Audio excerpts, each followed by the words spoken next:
সবাইকে শুভেচ্ছা। প্রিয় শিক্ষার্থীরা, কেমন আছো তোমরা? নিশ্চয়ই অনেক ভালো আছো। তো আজকে তোমরা টাইটেল দেখেই ইতিমধ্যে বুঝতে পারছো যে আমরা আজকের খুব সহজ, একেবারেই সহজ, আসলে আহ, যদিও বা আমি তোমাদেরকে সবসময়ের জন্য বলে থাকি যে সহজকে সহজভাবে নিতে নেই। হুম তো আহ, আজকে আমাদের সাধারণত পরমাণুর সর্ববহিস্থ স্তরের যে ইলেকট্রনটি রয়েছে সেই ইলেকট্রনটি কোন অরবিটালে প্রবেশ করবে তার উপর ভিত্তি করে আমাদের মৌলসমূহকে চারটি ব্লকে ভাগ করা হয়। চারটি ব্লকে ভাগ করা হয়। তো সেই ব্লকগুলো হচ্ছে এস ব্লক মৌল, পি ব্লক মৌল, ডি ব্লক মৌল এবং এফ ব্লক মৌল। তো সেই মৌলগুলো যে এই যে ডিস্ট্রিবিউশন, এই যে শ্রেণীবিন্যাস বা প্রকারভেদ, তো এই ব্লকগুলো নিয়ে আজকে আমরা আলোচনা করব। আচ্ছা, আমরা দেখতে পাচ্ছি তোমরা অনেকেই জয়েন করছো। ইয়াসমিন সুলতানা, ওয়ালাইকুম সালাম। মন্দিরা ব্যানার্জি, নমস্কার স্যার। ভালো আছি মন্দিরা। ইয়াসমিন সুলতানা কেমন আছেন? হ্যাঁ, ভালো আছি।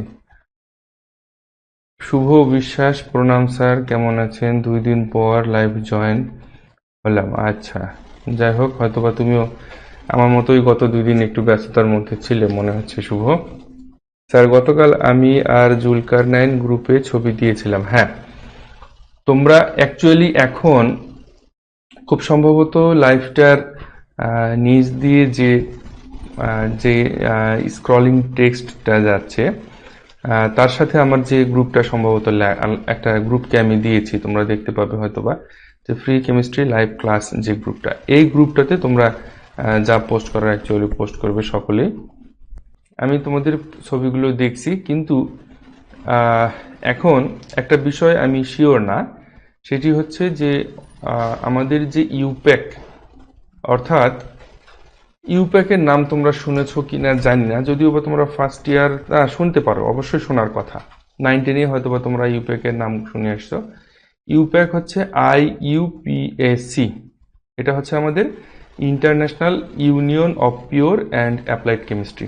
এটা আমাদের আন্তর্জাতিক একটা রসায়ন সংস্থা, যে সংস্থাতে সাধারণত রসায়নের যে কোনো উদ্ভাবনী বিষয়গুলো বা নতুন নতুন বিষয়গুলো সেই সংস্থাতে অনুমোদন করে নিতে হয়। অর্থাৎ সেগুলো কোনো পাবলিকেশন বা দেখা যাচ্ছে তুমি কোনো একটা বিষয় হয়তো বা গবেষণা করে বের করেছো, আবিষ্কার করেছো, সেই বিষয়টা স্বীকৃতির জন্য সেই সংস্থাতে তোমাকে আপিল করতে হবে। তো এখন তুমি হোক বা অন্য যে কেউ হোক সেটা, তো এখন এই যে গ্রুপের যে বিষয়টা, অর্থাৎ 8B এবং 8A, এইটা নিয়ে যে বিষয়টা, তো এই বিষয়টা আমি লেটেস্ট ইনফরমেশনটা আমি এখন পর্যন্ত ক্লিয়ার না। তো যেহেতু হাজারি নাগ স্যারের বই ইনফরমেশনটা আছে, তো আমার কাছে মনে হয় যে উনি অবশ্যই আহ, নির্দিষ্ট বা সঠিক কোনো রেফারেন্স ছাড়া উনি এই ইনফরমেশনটা ওখানে অ্যাড করবেন না। হতে পারে এমন যে হতে পারে এমন যে 8A এবং 8B ওই গ্রুপগুলোকে স্বীকৃতি দেওয়া হয়েছে ইউপ্যাক থেকে, এটা হতে পারে। আমি এই বিষয়টা এখনো ক্লিয়ার না, এবং এই বিষয়টা আমি ইনফরমেশনগুলো যাচাই বাছাই করছি। তোমাদের যেহেতু একটা কনফিউশন রয়েছে, তো আমি একেবারেই যাচাই বাছাই না করে আমি তোমাদের সিদ্ধান্ত এই মুহূর্তে আমি আমার সিদ্ধান্ত কোনো দিতে পারছি না। তবে আমি সেটাকে নিয়ে যাচাই বাছাই করছি, ঠিক আছে? আমি সেটাকে রেখে দিলাম, অর্থাৎ আমার যাচাই বাছাইয়ের মধ্যে আমি রেখে দিলাম।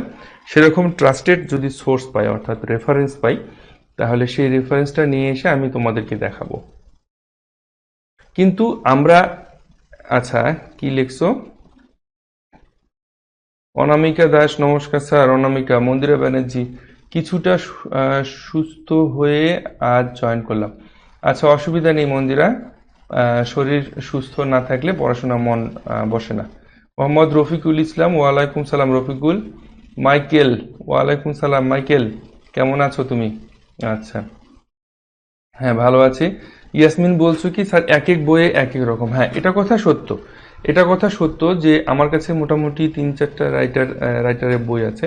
তো আমি কোনোটাতেই, আমার কাছে যেগুলো আছে কোনোটাতেই আমি কিন্তু 8A এবং 8Bর বিষয়টা কিন্তু দেখলাম না। তো এই জন্যই আমি তোমাদেরকে কনফার্ম দিতে পারছি না আর কি, যে অ্যাকচুয়ালি 8A এবং 8B যে লেটেস্ট ইনফরমেশনটা বা লেটেস্ট যে ইয়াটা আর কি, অনুমোদনটা, এটা কোথায় কিভাবে হয়েছে না হয়েছে এটা আমাকে একটু জানতে হবে। সেজন্য আমি তোমাদের কাছ থেকে একটু সময় চেয়ে নিচ্ছি এবং আমি এটাকে অ্যানালাইসিস করার পর আমি তোমাদেরকে একটা সিদ্ধান্ত, আমার ব্যক্তিগত মতামত আমি তোমাদেরকে দিতে পারবো। আচ্ছা জুলকার, ওয়ালাইকুম সালাম জুলকার। তো এখন তোমাদের কাছে তোমাদের যদি কোনো ইনফরমেশন জানা থাকে এই বিষয়ে, তোমরা আমাকে বলতে পারো যে স্যার অমুক জায়গায় অমুক ইনফরমেশন দেখলাম, বা অমুক জায়গায় অমুক ইনফরমেশন, এই গ্রুপের ব্যাপারে তোমরা যদি কেউ কোথাও পড়ে থাকো, জেনে থাকো, তো সেটা আমাকে তোমরা জানাতে পারো, অসুবিধা নেই। আমি যে সব বিষয় 100% জানবো বা 100% নিশ্চিত, আমি সেটা কখনোই মনে করি না, বা এটা কখনোই সম্ভব না আমার পক্ষে। ঠিক আছে? তো তোমরা যদি জেনে থাকো এই বিষয়টা, তোমরা আমাকে জানাতে পারো অবশ্যই, নির্দিষ্ট রেফারেন্স সহ। ঠিক আছে? নির্দিষ্ট রেফারেন্স সহ, রেফারেন্স থাকতে হবে। শোনা কথা বা অমুক জায়গা থেকে দেখেছি স্যার, আমাকে দেখাতে হবে, সেই সোর্সটা দেখাতে হবে।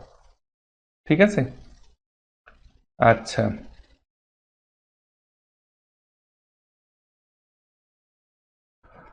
আচ্ছা, তো তোমরা গতকালকের ক্লাসের বিষয়ে আর কারো কোনো কোনো কিছু জানার থাকলে বা প্রশ্ন করার থাকলে তোমরা বলতে পারো। হ্যাঁ, আমরা তাহলে সেই বিষয়গুলো একটু ডিসকাস করে নিই। এখনো হয়তো বা অনেকেই, তোমরা লাইভটাকে শেয়ার করে দাও, লাইভটাকে শেয়ার করে দাও।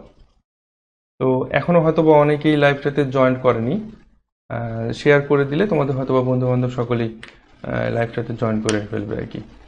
তো যাই হোক, আমরা ক্লাস শুরু করব। আজকে যেটি আমাদের আলোচনার বিষয়, যে পরমাণুর সর্ববহিস্থ স্তরে যে ইলেকট্রনটা রয়েছে, সেই ইলেকট্রনটা আসলে অ্যাকচুয়ালি কোন অরবিটালে প্রবেশ করবে, সেটার উপর ভিত্তি করে আমরা মৌলগুলোকে 4টি ব্লকে ভাগ করতে পারি।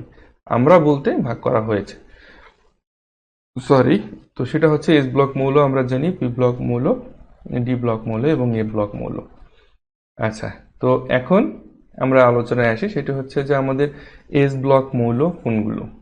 খুব সহজভাবে যদি বলা হয় যে যে সকল মৌলের পরমাণুর সর্বশেষ ইলেকট্রনটি এস অরবিটালে প্রবেশ করে তাদেরকে এস ব্লক মৌল বলা হয়।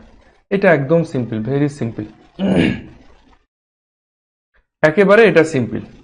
তো প্রত্যেকটা ব্লকভুক্ত মৌলের ডেফিনেশনটাই হচ্ছে এটা, যে যে সকল মৌলের পরমাণুর সর্বশেষ ইলেকট্রনটি কি করবে, এস অরবিটালে প্রবেশ করবে। হ্যাঁ, যদি সর্বশেষ ইলেকট্রনটি ডি অরবিটালে প্রবেশ করে তাহলে সেই মৌলটা ডি ব্লকভুক্ত মৌল। যদি সেটা এ ব্লকের মধ্যে প্রবেশ করে তাহলে সেটি এ ব্লকভুক্ত মৌল। আর যদি পি ব্লকের মধ্যে প্রবেশ করে তাহলে সেটি পি ব্লকভুক্ত মৌল। এটা একদম সহজ ভাষায়, সিম্পল ভাষায়। তো এখন আমি তোমাদেরকে আচ্ছা, গতকালকে আমি তোমাদের পর্যায় সারণীটা এঁকে দিয়ে পর্যায় সারণীর যে একটা মোটামুটি একটা ধারণা তোমাদেরকে দেওয়ার চেষ্টা করেছি, সেটা পর্যায় সারণীটি সম্পর্কে তোমরা ক্লিয়ার হয়েছে তো, তাই না? আমাকে একটু বলো তো, যে আমি যে বেসিক জিনিসগুলো রয়েছে পর্যায় সারণীর, গতকালকে যেটা আমি তোমাদের আলোচনা করেছিলাম, তো সেই বেসিক জিনিসগুলো, অর্থাৎ পর্যায় সারণীর একটা পরিচিতি বলা যায়, এই পরিচিতিটা তোমাদের কাছে ক্লিয়ার কিনা?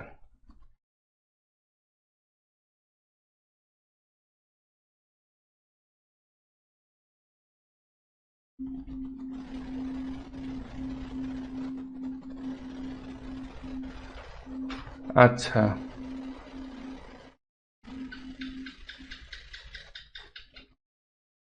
আচ্ছা, ঠিক আছে, তোমরা বলো দেখি, স্যার আপনি কোন বই পড়েন? মোহাম্মদ রফিকুল ইসলাম। আচ্ছা, রফিকুল, হয়তোবা তুমি ইদানিং জয়েন করেছো আমাদের সাথে। তো অ্যাকচুয়ালি আমি এই লাইভে আমি সরাসরি কোনো বইয়ের কথা তোমাদের সাথে আমি শেয়ার করি না। আমি কোনো নির্দিষ্ট রাইটারের কথা এখানে আমি শেয়ার করব না। এ কারণে শেয়ার করব না যে অ্যাকচুয়ালি সেটা একটা পাবলিসিটি পর্যায়ে চলে যাবে, একটা অ্যাডভার্টাইজের মধ্যে চলে যাবে। আর বিষয়টা হচ্ছে এরকম, যে আমি তোমাদেরকে বলেছি, সেটা হচ্ছে যে তোমরা যে কোনো রাইটারের বই পড়তে পারো। যে কোনো রাইটারের বই পড়লে তোমরা মোটামুটি 95% সিলেবাসের মধ্যে যে বিষয়গুলো থাকে সেটার 95% তোমরা যে কোনো রাইটারের বই যদি ফলো করো বা পড়াশোনা করো তাহলে তোমাদের মেকআপ হয়ে যাবে, কভার হয়ে যাবে। আর যদি কমপক্ষে 2 বা 3টা রাইটার পড়তে পারো তাহলে তোমাদের 100% কভার হয়ে যাবে। তো সেক্ষেত্রে এখন তোমরা যদি মনে করো যে স্যার আপনি বইয়ের নাম বলেন, সেক্ষেত্রে আমি তোমাদেরকে সাজেস্ট করব যে তোমাদের কলেজের নিজ নিজ কলেজের স্যারকে জিজ্ঞেস করবে যে স্যার আমরা কোন বইটা কিনবো। সেটা হচ্ছে প্রথম কথা। দ্বিতীয় কথা হচ্ছে যে আরেকটাও আমি তোমাদেরকে উপায় বলেছি, সেটি হচ্ছে যে তোমরা লাইব্রেরিতে যাবা, লাইব্রেরিতে গিয়ে যে কোনো একটা টপিক্সের উপর তোমরা যদি 2-3টা রাইটার স্যারের বই টপিকসগুলো একটু পড়ে নিতে পারো, তাহলে সেক্ষেত্রে তোমাদের কাছে যে বিষয়টা, যে বইটা বা যে রাইটারটা ভালো মনে হবে, হুম, তো সেটি তোমরা কিনবে এবং সেটি তোমাদের জন্য ভালো হবে। ঠিক আছে? আচ্ছা,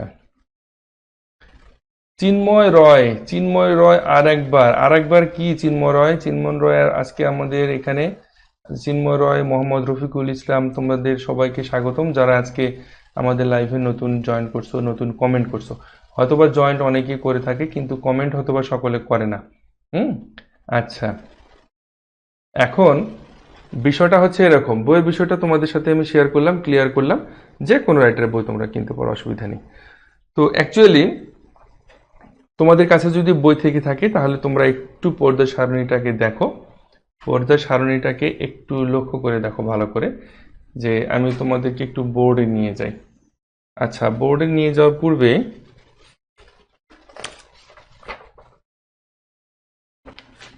আচ্ছা আগে বোর্ডেই যাই আমরা, বোর্ডে না গেলে কিছু বিষয় আমাদের ক্লিয়ার হবে না।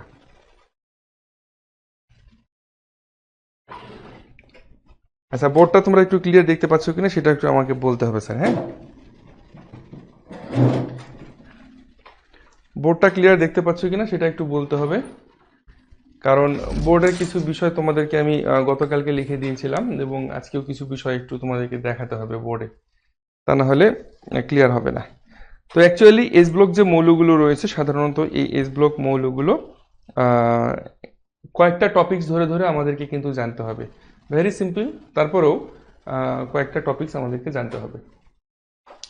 আচ্ছা, অসুবিধা নেই, তোমরা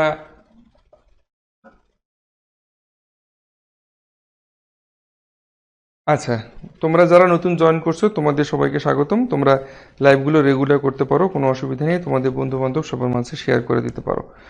আচ্ছা, আরেকটা বিষয় সেটি হচ্ছে যে এস ব্লক মৌল বা এবং প্রত্যেকটা মৌলের যে ব্লকের যে এই যে ব্লক করা হচ্ছে, এই ব্লকগুলোর আসলে অ্যাকচুয়ালি বৈশিষ্ট্যটা কি সেটা আমরা আলোচনা করব। ঠিক আছে? আচ্ছা, এখন এস ব্লক এই যে মৌলগুলো রয়েছে, এই মৌলগুলোর সাধারণত ইলেকট্রনিক গঠনটা কেমন?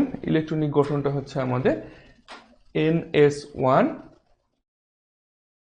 আচ্ছা, আমি তোমাদের ইলেকট্রনিক গঠনটা দেখাই, সেটি হচ্ছে যে NS1 অথবা কি হবে NS2। ঠিক আছে? NS1 অথবা NS2, এইটা হচ্ছে আমাদের এস ব্লক মৌলের ইলেকট্রনিক গঠন। এটা আমাদের কি এস ব্লক মৌলের ইলেকট্রনিক গঠন। আচ্ছা, এখন এই যে পর্যায় সারণী গ্রুপ 1 এবং গ্রুপ 2, এই গ্রুপ 1 এবং গ্রুপ 2 এর অন্তর্ভুক্ত 13টা মৌল এবং হিলিয়াম সহ মোট যে 14টা মৌল রয়েছে, এই মোট 14টা মৌলকে মূলত বলা হচ্ছে এস ব্লক মৌল। আচ্ছা, এস ব্লক মৌল সাধারণত এইখানে আমাদের ছিল কি 1A, এরপরে আমাদের এইখানে ছিল 2A পর্যায় সারণী। লক্ষ্য করো, মনে পড়ে? এই দিকটাতে রয়েছে আমাদের মোটামুটি এই দুটি গ্রুপে রয়েছে 13টি মৌল, আর একেবারে শূন্য গ্রুপের যে হিলিয়ামটা রয়েছে প্রথমে, সেই শূন্য গ্রুপের হিলিয়াম সহ মোট যে 14টি মৌল, এই 14টি মৌল আমাদের এস ব্লকের মৌল।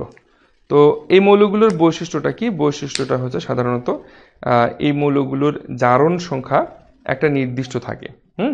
যেমন গ্রুপ 1 এর মৌলগুলোর জারণ সংখ্যা সাধারণত +1। গ্রুপ 1 এর মৌলগুলোর জারণ সংখ্যা +1। আচ্ছা, এখন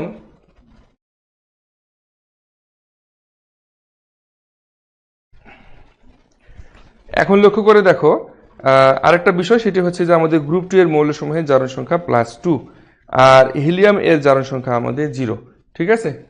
আচ্ছা, এরপরে আমরা যদি আর এটা হচ্ছে আমাদের একটা বৈশিষ্ট্য। সাধারণত কি জারণ সংখ্যাটা কি থাকে? নির্দিষ্ট থাকে বা ফিক্সড থাকে। আচ্ছা, এখন এই যে হাইড্রোজেন ব্যতীত গ্রুপ ওয়ানের যে মৌলগুলো রয়েছে সাধারণত এগুলো কি ক্ষার ধাতু মৌল, ঠিক আছে। এবং গ্রুপ টুর যে মৌলগুলো রয়েছে সেগুলো কি মৃৎ ক্ষার ধাতু নামে পরিচিত। আমি গতকালকের যে ক্লাস ভিডিওটা রয়েছে সেই ক্লাস ভিডিওটা আমি তোমাদেরকে ডিটেলস বলে দিয়েছিলাম লাইভে। তো এখন কথা হচ্ছে, অনেকে হয়তো বা বলতে পারো যারা নতুন রয়েছে যে স্যার আমরা তো এই গতকালকের ক্লাস বা আগের ক্লাসগুলো করি নাই, তো একটু যদি আপনি দেখায় দিতেন, ঠিক আছে। তো তাদের জন্য আমি দেখায় দিচ্ছি, অর্থাৎ আমার যে ভিডিও লিঙ্কটা রয়েছে সেই ভিডিও লিঙ্কটা আমি দিয়ে দিচ্ছি। তোমরা নতুন যারা তারা এই ভিডিওটা যদি দেখো তাহলে একেবারে তোমাদের কাছে পরিষ্কার হয়ে যাবে। দেখো আমি কমেন্টে দিয়ে দিলাম, তোমরা সেই ভিডিওটা দেখলে তোমাদের কাছে একেবারেই পর্দা সারণী বিষয়গুলো পরিষ্কার হয়ে যাবে, ঠিক আছে। আচ্ছা, এখন আরেকটা বিষয় আমি তোমাদের সাথে শেয়ার করি, সেটি হচ্ছে যারা নতুন রয়েছে তাদের জন্য আমার সকল ডিটেলস, অর্থাৎ ফেসবুক চ্যানেল, ইউটিউব চ্যানেল, হ্যাঁ, ফেসবুক গ্রুপ, সব কিছু ডিটেলস আমি কমেন্টে আবার দিয়ে দিলাম। আচ্ছা দেখো, তোমাদের মধ্যে আমি একটা বিশৃঙ্খলা দেখতে পাচ্ছি। তোমরা নিজেদের মধ্যে কমেন্ট করছো এবং তোমাদের কমেন্টগুলো আমার কমেন্ট বক্সটাকে ভারী করছে। অযথাই ক্লাসের মধ্যে কমেন্ট, এখানে ক্লাসের বাইরে কেউ কোনো কমেন্ট করবে না। আমি বারবার তোমাদেরকে বলে দিচ্ছি, ক্লাসের বাইরে কেউ কোনো কমেন্ট করবে না। ক্লাসের বাইরে আমি তোমাদের সবাইকে সাবধান করে দিচ্ছি, ক্লাসের বাইরে কেউ কোনো রকমের কমেন্ট করবে না। তোমাদের কারো কোনো কিছু জিজ্ঞাসা করার থাকলে তোমরা সরাসরি কমেন্ট করে আমাকে জিজ্ঞেস করতে পারো যে স্যার এটা কি, কে কি করছো না করছো সেসব আমার দেখার বিষয় না, ঠিক আছে। আচ্ছা আচ্ছা, এখন আমরা আসি। আর আরেকটা বিষয় সেটি হচ্ছে যে তোমাদের যদি কারো ভালো না লাগে তোমরা লিভ করতে পারো, আমার লাইভ থেকে লিভ করতে পারো, আমার কোনো আপত্তি নেই, আমার বিন্দুমাত্র আপত্তি নেই, ঠিক আছে। কিন্তু কোনো রকমের বিশৃঙ্খলা আমি কিন্তু এখানে অ্যালাউ করব না। আচ্ছা ঠিক আছে, এখন এস ব্লক যে মৌলগুলো রয়েছে আমাদের, সাধারণত এগুলো আমরা জানি যে গ্রুপ ওয়ানের যে মৌলগুলো রয়েছে এই মৌলগুলো ক্ষার ধাতু মৌল, এবং গ্রুপ 2A এর যে মৌলগুলো রয়েছে সে মৌলগুলোকে আমরা বলছি কি যে মৃৎ ক্ষার ধাতু। এখন ক্ষার ধাতুগুলো সাধারণত কি হয়, তীব্র তড়িৎ ধনাত্মক মৌল হয়, আর মৃৎ ক্ষার ধাতুগুলো তড়িৎ ধনাত্মক মৌল, তবে এদের তীব্রতা ক্ষার ধাতুর চেয়ে তুলনামূলক কম হয়। একটা বিষয় লক্ষ্য করে দেখো, সাধারণত এই 1A গ্রুপের যে মৌলগুলো রয়েছে এই মৌলগুলো ক্ষার ধাতু মৌল, আর 2A গ্রুপের যে মৌলগুলো রয়েছে এই মৌলগুলো হচ্ছে আমাদের মৃৎ ক্ষার ধাতু মৌল। এখন এই গ্রুপের 1A গ্রুপের মৌলগুলো কিন্তু অত্যন্ত তীব্র তড়িৎ ধনাত্মক মৌল, আর 2A গ্রুপের মৌলগুলো কিন্তু এটাও তড়িৎ ধনাত্মক মৌল, তবে তীব্রতাটা 1A গ্রুপের মৌলগুলোর থেকে এই 2A গ্রুপের মৌলগুলোর তীব্রতাটা কম। আচ্ছা, এইটা হচ্ছে আমাদের আরেকটা এস ব্লক মৌলের বৈশিষ্ট্য, অত্যন্ত গুরুত্বপূর্ণ কিন্তু এদের এই বৈশিষ্ট্যগুলো। আচ্ছা, এখন এরপরে আমরা আরেকটা আসি, সেটা হচ্ছে যে সাধারণত এই এস ব্লক মৌলগুলোর আয়নীকরণ বিভবের মানটা খুবই কম হয়। সাধারণত এস ব্লক মৌলগুলোর আয়নীকরণ বিভবের মানটা খুবই কম হয়। এখন তোমরা এখানে আমাকে বলতে পারো যে স্যার আয়নীকরণ বিভবটা কি। হ্যাঁ, তো আয়নীকরণ বিভবটা কি, এর ঠিক পরপরই আমরা আয়নীকরণ বিভবটা আলোচনা করব। তো মোটামুটি এখন আমরা জেনে রাখি যে আয়নীকরণ বিভবের মানটা আমাদের খুবই কম এস ব্লক মৌলগুলোর। এখানে তবে আরেকটা বিষয় বলে রাখা উচিত, সেটি হচ্ছে যে গ্রুপ 1-এর যে ধাতুগুলো রয়েছে সেই ধাতুর আয়নীকরণ শক্তি বা আয়নীকরণ বিভব কিন্তু একই জিনিস।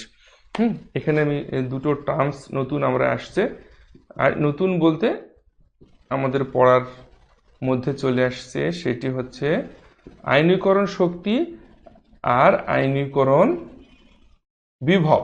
এই দুটো জিনিস কিন্তু একই। হ্যাঁ, এই দুটো জিনিস কিন্তু একই। তো যারা নতুন তাদের কাছে, নতুন বলতে কি যারা এখন এই বিষয়টা বা এই টপিক্সটা পড়নি তাদের কাছে হয়তো মনে হতে পারে যে স্যার এইটা কি জিনিস। তো এইটা আমি তোমাদেরকে আরও স্পষ্ট করব, আরও ক্লিয়ার করব আমরা নেক্সটে। তো এখন তোমরা জেনে রাখো যে এই যে গ্রুপ 1-এর যে ধাতুগুলোর আয়নীকরণ শক্তি রয়েছে এই আয়নীকরণ শক্তির তুলনায় গ্রুপ 2-এর ধাতুগুলোর আয়নীকরণ শক্তিটা অত্যন্ত বেশি হয়। তাহলে এখানে একটা বিষয় আমাদেরকে লক্ষ্য রাখতে হবে, যেহেতু 1-এর থেকে 2 এর আয়নীকরণ শক্তি বেশি। ঠিক আছে, তাহলে দেখো আয়নীকরণ শক্তির মানটা পর্যায় সারণীর বাম থেকে ডান দিকে গেলে বেশি হয়। লক্ষ্য করে দেখো, বাম থেকে এটা হচ্ছে বাম থেকে ডান, এইটা হচ্ছে বাম থেকে ডান, আর এটা হচ্ছে আমাদের উপর থেকে নিচ, তাই না? তো এই যে আয়নীকরণ শক্তির মানটা তাহলে কি হচ্ছে, পর্যায় সারণীর বাম থেকে ডান দিকে গেলে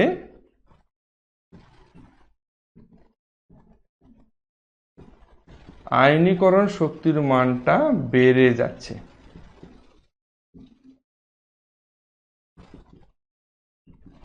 ঠিক আছে, আচ্ছা, তাহলে বাম থেকে ডান দিকে গেলে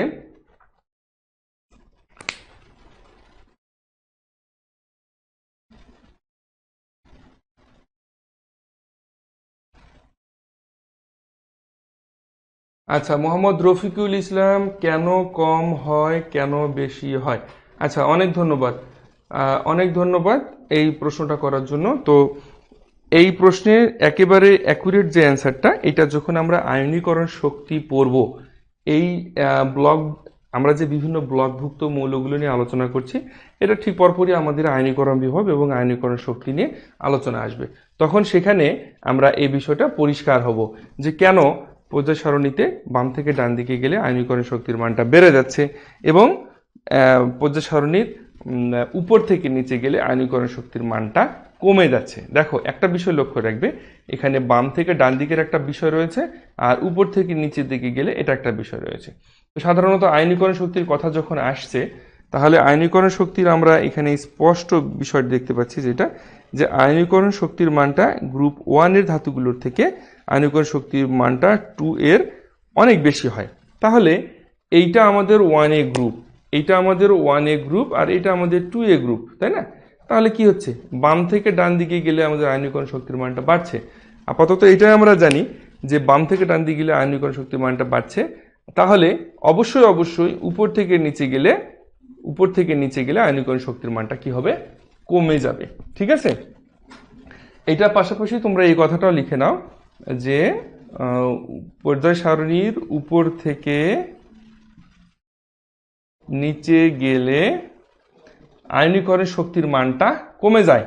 আমি কিন্তু অতগুলা লিখছি না যে উপর থেকে নিচে গেলে শুধু কমে যায়, এইটা লিখলাম। হ্যাঁ, তোমরা একটু পরিষ্কারভাবে লিখে নিতে পারো, অথবা বইতে তো অবশ্যই এটা রয়েছে। ঠিক আছে, আর রফিকুল ইসলাম, মোহাম্মদ রফিকুল ইসলাম, তুমি যেটা প্রশ্নটা করলে, এই প্রশ্নটা খুব কমন একটা প্রশ্ন, এটা আসবে। এটা আমরা যখন ওই আয়নীকরণ শক্তিটা নিয়ে আলোচনা করব, তখন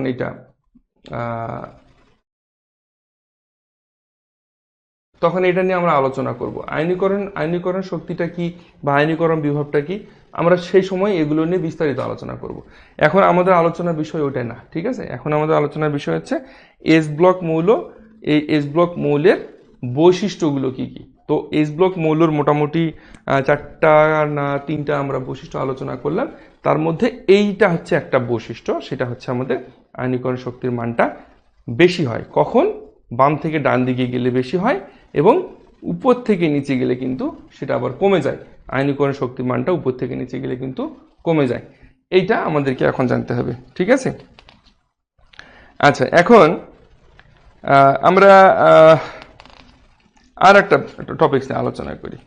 সেটা হচ্ছে যে একটা এক্সাম্পল আমরা মোটামুটি যদি চিন্তা করি, সেই এক্সাম্পলটা হচ্ছে যেমন সোডিয়াম, পটাশিয়াম, এই সমস্ত যে ধাতুগুলো রয়েছে এস ব্লকভুক্ত মৌলের, সাধারণত এই সমস্ত এস ব্লকভুক্ত মৌলগুলোর অত্যন্ত সক্রিয় ধাতু। হ্যাঁ, এরা কিন্তু পানির সংস্পর্শে, এই ধাতুগুলোতে সাধারণত আগুন ধরে যায় পানির সংস্পর্শে। আচ্ছা, এইটিও কিন্তু আমাদের পরবর্তীতে আসবে আলোচনায়, যে সোডিয়াম পানির সংস্পর্শে আসলে আগুন ধরে কেন।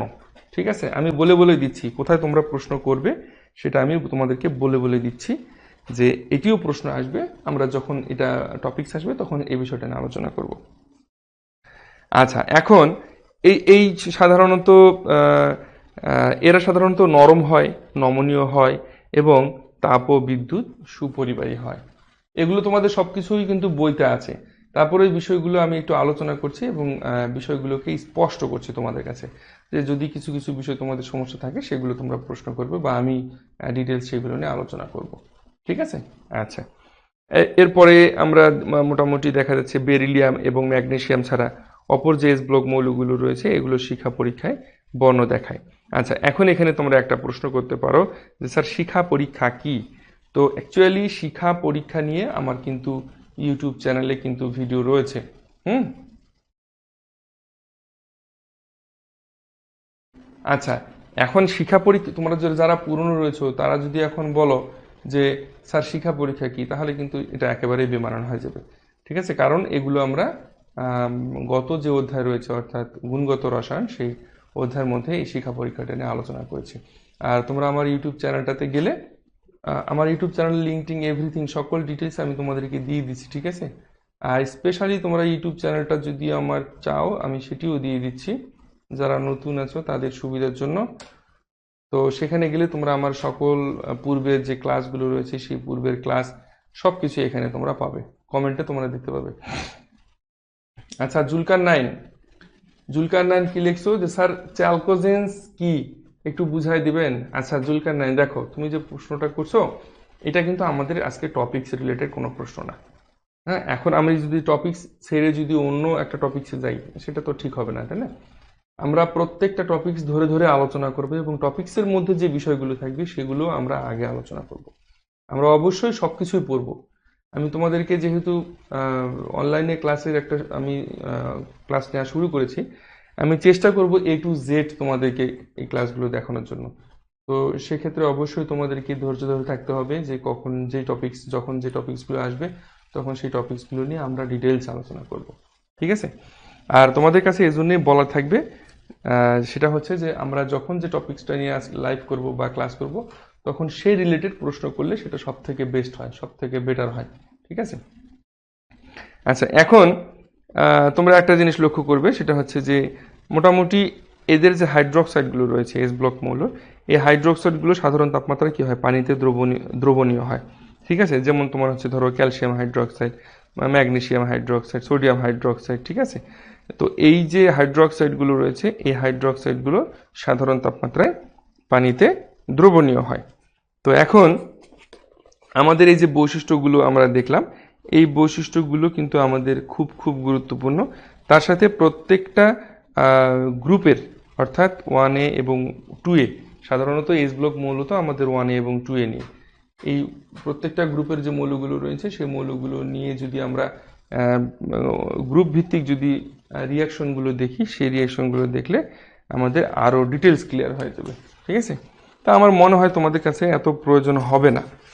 আর একটা বিষয় এখানে বলে রাখা উচিত তোমাদের, যে সেটা হচ্ছে যে সাধারণত গ্রুপ 1 এর যে ধাতুগুলো রয়েছে, গ্রুপ 1A, এই যে গ্রুপ 1A প্রথম গ্রুপের, এই গ্রুপের ধাতুগুলোকে সাধারণত কেরোসিন তেলের নিচে রাখা হয়। সাধারণত কেরোসিন তেলের নিচে রাখা হয়। এখন এটা কেন? এখন তোমরা যদি প্রশ্ন করো স্যার এই কেরোসিনের নিচে কেন রাখা হয়, এটার এখন ব্যাখ্যা আমি তোমাদেরকে দিচ্ছি। আচ্ছা, তো বিষয়টা হচ্ছে এরকম যে এই গ্রুপ 1A এর যে মৌলগুলো রয়েছে, তো সেই মৌলগুলো যেমন সোডিয়ামের কথা যদি বলা হয়, এই মৌলগুলো সাধারণত অক্সিজেনের সাথে বিক্রিয়া করে ধাতব অক্সাইড তৈরি করে। ঠিক আছে? ধাতব অক্সাইড তৈরি করে, যা জলীয় বাষ্পের সাথে বিক্রিয়া করে ধাতব হাইড্রো অক্সাইডে পরিণত হয়। পরবর্তীতে কি হয়, সেটা আবার বায়ুর কার্বন ডাই অক্সাইডের সাথে বিক্রিয়া করে ধাতব কার্বনেট উৎপন্ন করে। এই জন্য গ্রুপ 1 এর ধাতুগুলোকে সাধারণত মুক্তভাবে রাখা যায় না। আচ্ছা, এখন এখানে রিয়াকশনটা কি, রিয়াকশনগুলো আমরা একটু দেখি যে অ্যাকচুয়ালি এখানে রিয়াকশনগুলো কি হয়। এই যে আগুন ধরে যাচ্ছে, আচ্ছা Mohammad Rafiqul Islam, sir 1A 2A ঠিক বুঝিনি, এটা কেমন কথা বললে রফিকুল?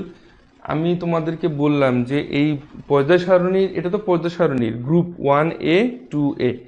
এখন তোমরা এটা যদি না বুঝে থাকো, যারা যারা বুঝতে পারছো না তারা তারা আমার আগের গতকালকের যে ক্লাস ভিডিওটা সেটা কিন্তু আমি কমেন্টে দিয়ে দিয়েছি, রফিকুল সহ অন্যান্য যাদের প্রয়োজন আছে তোমরা ক্লাস ভিডিওটা কিন্তু দেখো। পর্যায় সারণী নিয়ে আমি ডিটেলস আলোচনা করছি, সেখানে বিস্তারিত দেখবে। ঠিক আছে? সেই ক্লাসটা তোমরা অবসরে দেখে নেবে। আচ্ছা, এখন আমাদের যেটি আলোচনার বিষয় সেটি আমরা আলোচনা করি। অ্যাকচুয়ালি এই যে এই গ্রুপের যে মৌলগুলো রয়েছে, এই গ্রুপের মৌলগুলোকে কেন কেরোসিন তেলের নিচে রাখা হচ্ছে। প্রশ্নটা আমি লিখে দিই যে গ্রুপ 1 এর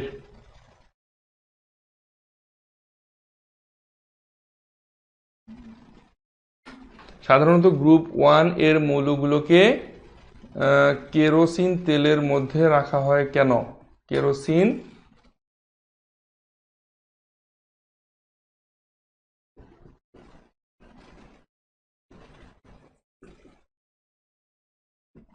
রাখা হয় কেন?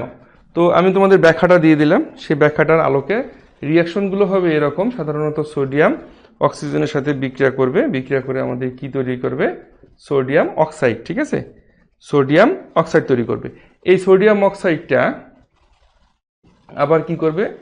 বায়ুর জলীয় বাষ্পের সাথে বিক্রিয়া করবে, বিক্রিয়া করবে কি তৈরি করবে? Sodium hydro oxide. ঠিক আছে, এই সোডিয়াম হাইড্রো অক্সাইডটা আবার কি করবে?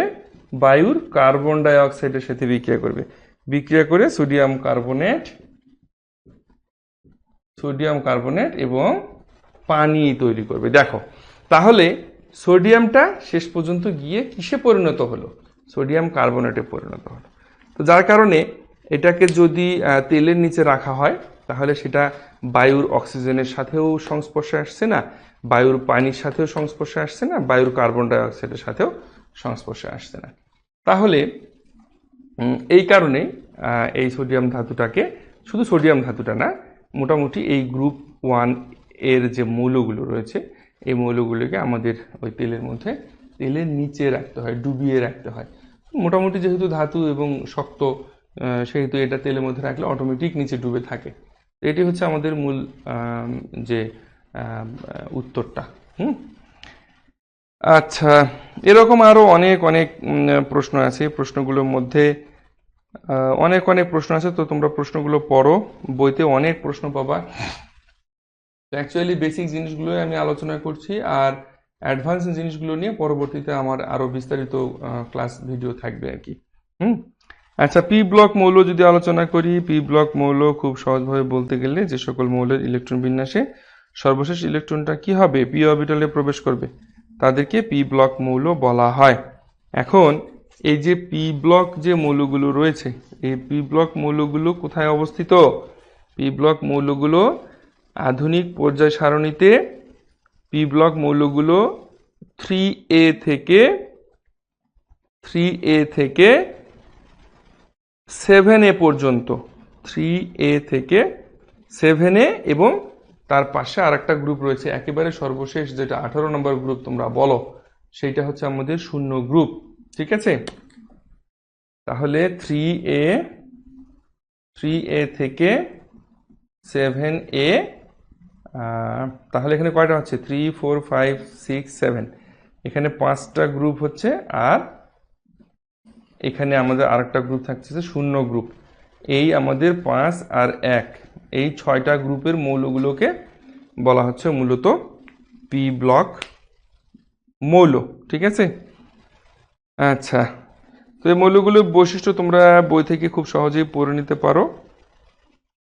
আর এদের ইলেকট্রনীয় গঠনটা মোটামুটি সাধারণত পি ব্লক মুক্ত মৌলগুলো সাধারণত ধাতু হয়, অধাতু হয়, অপধাতু হয় এবং নিষ্ক্রিয় মৌল হয়। আচ্ছা, এখন এখানে অত্যন্ত গুরুত্বপূর্ণ যে বৈশিষ্ট্যগুলোর মধ্যে একটা হচ্ছে সাধারণত এ ব্লকের যে 16টা গ্রুপের NH2 NP4 ইলেকট্রনীয় গঠন রয়েছে, সাধারণত এই মৌলগুলোকে বলা হয় চ্যালকোজেন, চ্যালকোজেন নামে পরিচিত। আচ্ছা, দেখো জুলকার নাইন, তুমি আছো কিনা জানি না, থাকলে একটু সাড়া দিও। তোমার আলোচনার বিষয়টি আমাদের চলে আসছে, এখন আমরা সেটি নিয়ে আলোচনা করব।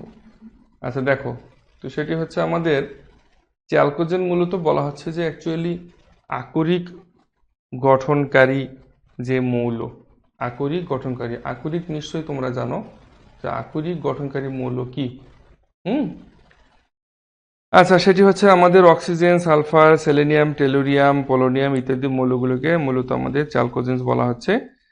আর গ্রুপ 7 এর মৌলগুলো সাধারণত ইলেকট্রনীয় কাঠামো হচ্ছে আমাদের NH2NP5, এগুলোকে বলা হয় হ্যালোজেন গ্রুপ।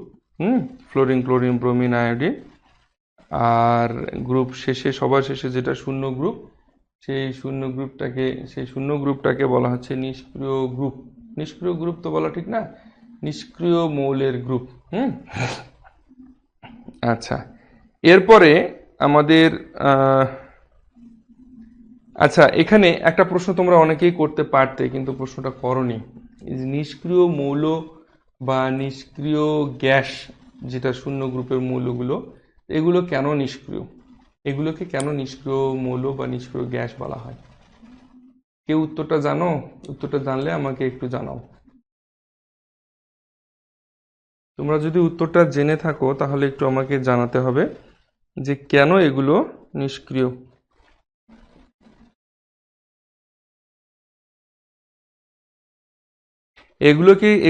এগুলো কিন্তু আরো একটি নাম রয়েছে। হ্যাঁ, এগুলোকে বলা হয় মূলত অভিজাত বা নোবেল গ্যাস। এগুলোকে বলা হয় অভিজাত বা নোবেল গ্যাস। হুম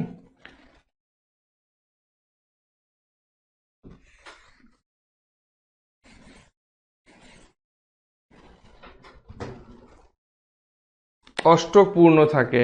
আচ্ছা, মোহাম্মদ রফিকুল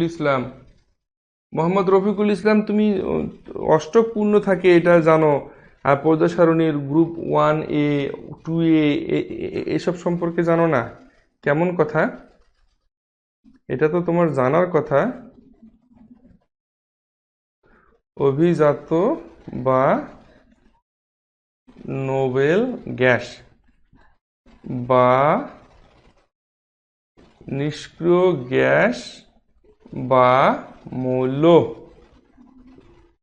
এগুলো সবগুলো হচ্ছে আমাদের শূন্য গ্রুপের। হ্যাঁ, শূন্য গ্রুপের যে মৌলগুলো রয়েছে, স্যার, এদের সর্বশেষ শক্তি স্তর ইলেকট্রন দ্বারা পূর্ণ থাকে, তাই এরা ইলেকট্রন আদান প্রদান করে না। Yes, right. দেখো, এটা বিষয়টা হচ্ছে ওদের ইলেকট্রনীয় গঠনটা হচ্ছে NS2 আর হচ্ছে NP6। এই গঠন ইলেকট্রনীয় কাঠামোতে এদের থাকে, এদের সর্বশেষ শক্তি স্তরটা। অর্থাৎ এদের সর্বশেষ শক্তি স্তরে s অরবিটাল এবং p অরবিটাল, দুটো অরবিটালই থাকে এবং দুটো অরবিটালই ইলেকট্রন দ্বারা পরিপূর্ণ থাকে। তাই এরা অষ্টক পূর্ণ করে, অর্থাৎ 8টি ইলেকট্রন পূর্ণ হয় তাদের। যার কারণে তারা কোনো ইলেকট্রনও দান করতে চায় না এবং কারো কাছ থেকে কোনো ইলেকট্রনও গ্রহণ করতে চায় না বা আগ্রহী না। যার কারণে এদেরকে অভিজাত, অর্থাৎ এরা সহজে কারোর সাথে মিশেও না, কারো সাথেও নেই, কারো পাশেও নেই, যেটা বলে আর কি। এই কারণে তাদেরকে বলা হয় অভিজাত বা নোবেল গ্যাস। আর এই কারণে এরা নিষ্ক্রিয় ভূমিকা পালন করে সব ক্ষেত্রে। হ্যাঁ, এই কারণে তাদেরকে নিষ্ক্রিয় গ্যাসও বলা হয় থাকে। ওকে, আচ্ছা, এরকম অনেক কিছু আছে। তো আমার কাছে তোমাদের জন্য যেগুলো আলোচনার মতো মনে হচ্ছে সেগুলো আমি তোমাদেরকে একটু একটু করে আলোচনা করে দিচ্ছি। তোমরা সকলেই প্রায় জানো বিষয়গুলো। এখানে আর তেমন ইম্পর্টেন্ট কিছু নেই। আছে, আসলে অনেক কিছু আরো আলোচনা থাকে, কিন্তু একটা ক্লাসের মধ্যে আসলে অত কিছু আলোচনা করাটা খুব সো টাফ হয়ে যায়। যার কারণে সবকিছু তোমাদের আলোচনা আমি করে দিতে পারি না এক ক্লাসের মধ্যে। একটা করে নির্দিষ্ট টপিকস ধরি, সেই টপিকসের আলোকে যতদূর সম্ভব হয় তোমাদের কাছে বিষয়গুলোকে সহজবোধ্য করে তোলার আমি চেষ্টা করি। আচ্ছা, এখানে আরো অনেক বিষয় আলোচনা আছে, তবে এগুলো তোমাদেরকে নিজেরা একটু পড়তে হবে, এগুলো সহজ, এগুলো বোঝানোর মতো কিছু নেই। খুব যে এখানে বোঝানোর কোনো বিষয় আছে তা কিন্তু না, ঠিক আছে? আচ্ছা, এখন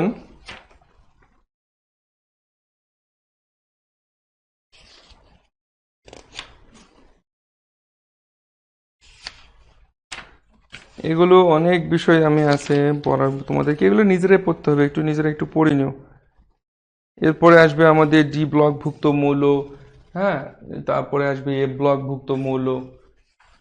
তো এগুলোর মধ্যে আলোচনা আজকে আমি আর নতুন করে আলোচনা করতে চাচ্ছি না। তো এটা নিয়ে আরেকটা ক্লাস করব, আরো অনেক বিষয় আছে আলোচনার। তো আজকে আমি আর ক্লাসটাকে কন্টিনিউ করতে চাচ্ছি না, কারণ কন্টিনিউ করতে গেলে এই যে টপিকসটা নিয়ে আলোচনা করতে চাচ্ছি, মোটামুটি ক্যাটেনেশন বা ক্যাটেনেশন কি এবং ক্যাটেনেশনটা কিভাবে, ক্যাটেনেশন ধর্মটা কি, ক্যাটেনেশন গঠনটা কি, এগুলো আলোচনা করতে গেলে আরো অনেক সময় লাগবে, আর আধা ঘন্টা 40 মিনিট লাগবে। তো যার কারণে এটা নিয়ে আর আজকে আলোচনা আমি করছি না, এটা নিয়ে আমরা কালকে আলোচনা করব। তো যদি তোমাদের পক্ষে সম্ভব হয় এই বিষয়গুলো তোমরা একটু বাসায় একটু পড়ে নিও, পড়ে নিয়ে আমরা কালকে এই বিষয়টা নিয়ে আলোচনা করব। আর তোমাদের যদি কোনো কিছু জানার থাকে, জিজ্ঞেস করার থাকে, তোমরা করতে পারো।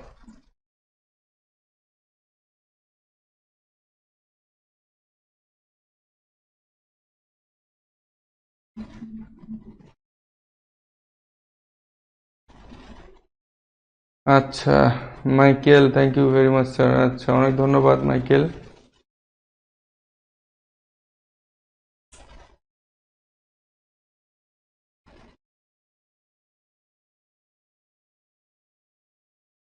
অনামিকা দাস, ওকে স্যার।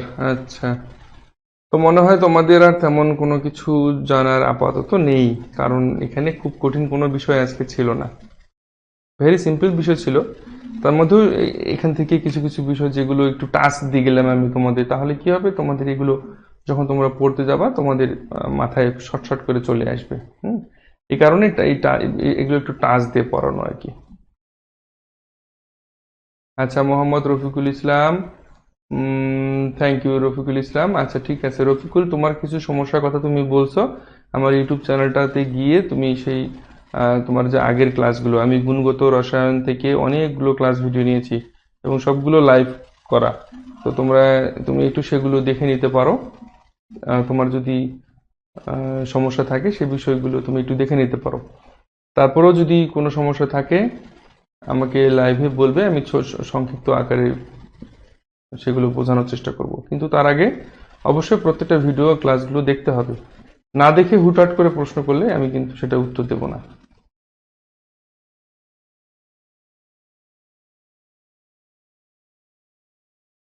স্যার আমি পুরাটা আবার Kapil D, Kapil D, sir আমি পুরাটা আবার বুঝতে চাই। পুরাটা আবার তুমি বুঝতে চাও? তুমি কখন জয়েন করছো কপিল? এতক্ষণ কোথায় ছিলে তুমি?